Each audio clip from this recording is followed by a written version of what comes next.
Smart People, kita bertemu lagi dalam acara Lessons and Learn. Semoga Smart People sehat, sukses, bahagia selalu ya. Hari ini saya akan membahas mengenai program merancang pelatihan dan pengembangan. Yuk kita simak pembahasannya, semoga berguna.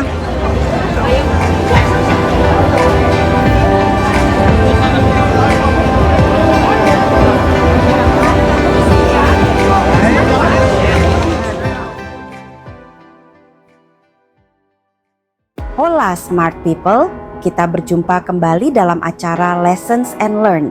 Sehat, sukses, dan bahagia selalu. Hari ini kita akan membahas materi mengenai merancang program pelatihan dan pengembangan. Mari kita simak bersama-sama, semoga bermanfaat. Merancang program pelatihan dan pengembangan bukan sekadar membuat jadwal training, tapi mencakup proses yang sistematis dan strategis agar program tersebut menjawab kebutuhan nyata organisasi. Pertama, mari kita bahas ruang lingkup kerjanya. Yang pertama, menentukan tujuan dan sasaran pelatihan. 1. Tujuan disesuaikan dengan hasil TNA dan strategi bisnis. 2. Sasaran pelatihan harus spesifik dan terukur.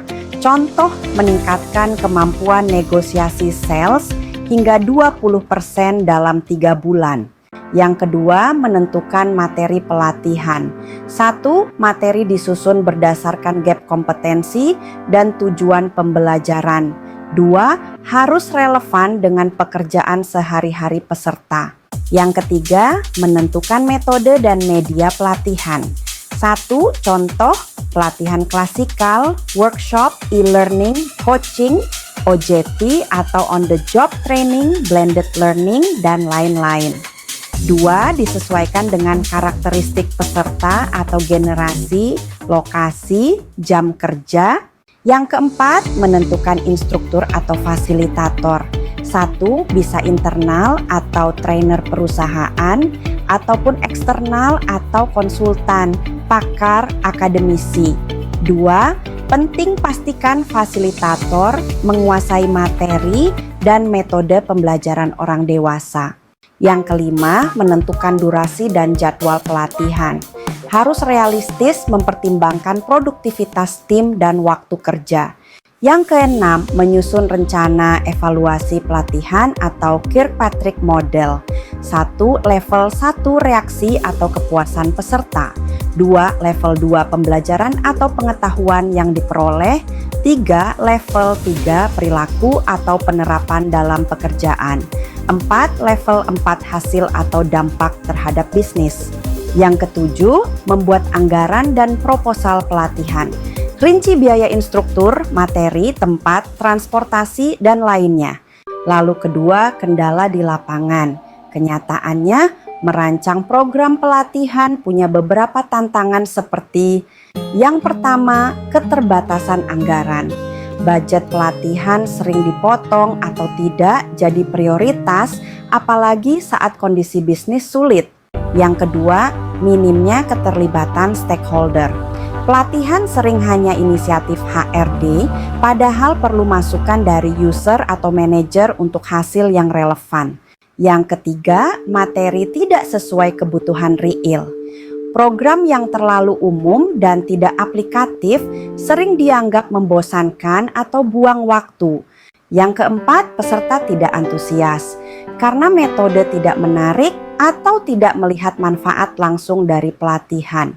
Yang kelima, sulit mengukur dampak pelatihan.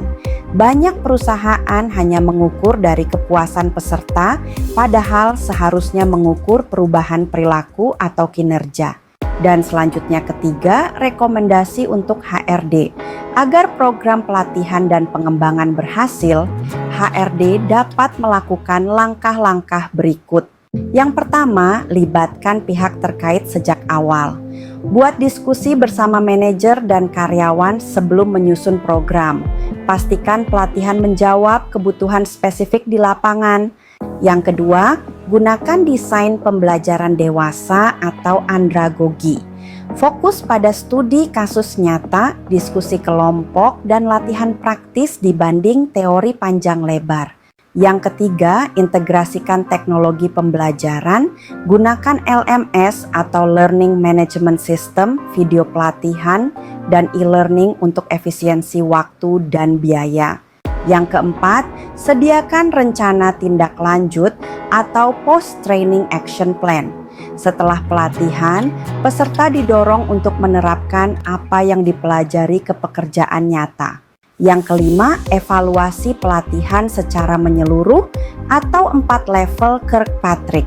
Tidak hanya evaluasi kesan peserta, tapi juga pantau efek pelatihan terhadap performa kerja. Yang keenam, buat program modular dan fleksibel.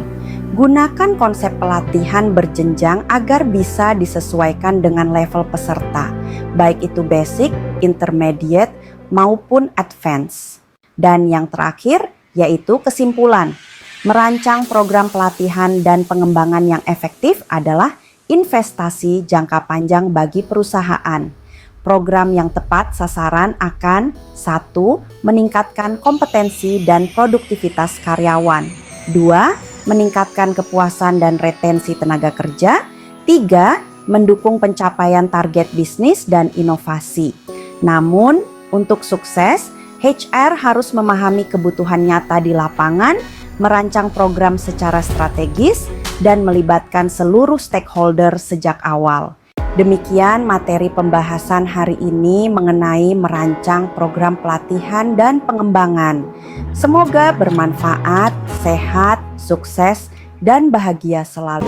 Demikian ya pembahasannya. Jika Smart People merasa video ini berguna, mohon berikan tanda like, subscribe, dan share linknya ke teman-teman. Sampai bertemu di lessons berikutnya. Sehat, sukses, bahagia selalu.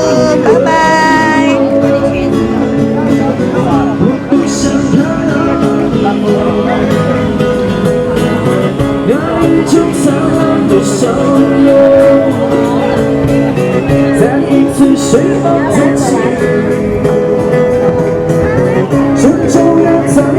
Show